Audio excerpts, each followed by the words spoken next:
Whew, where do we even begin with this one? So, Capcom was supposed to hold a presentation at the CEDEC, which is the Computer Entertainment Developers Conference, and it was going to be on the topic of optimization, and they were going to be using Monster Hunter Wilds as their talking point.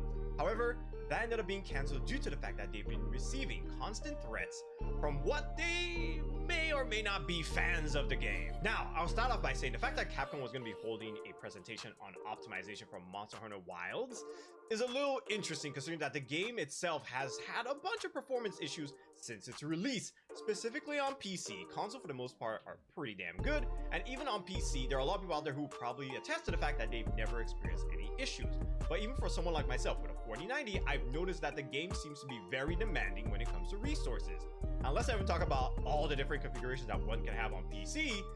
Let's just say there's always going to be a chance that lots of people are going to experience some type of issues with their game. But I feel like most of us can definitely agree that there is absolutely no reason why people should be sending threats to developers for the games that they play. Not once in the history of games, as far as I remember, has there ever been a case where sending threats has ever actually had a positive outcome.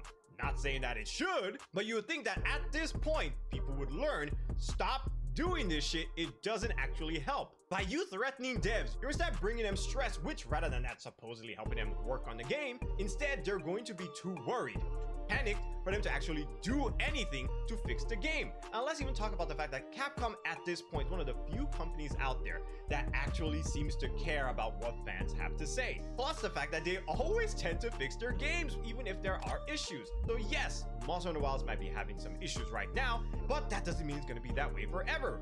We've seen Capcom's track records. They always fix their games. So please, for the love of God, if you truly are a gamer and you're someone who actually cares about this industry or this environment, let's do our best to not harass the people who actually make the games that we enjoy. Because ultimately, we should want what's best for them, so that way we can keep getting amazing games.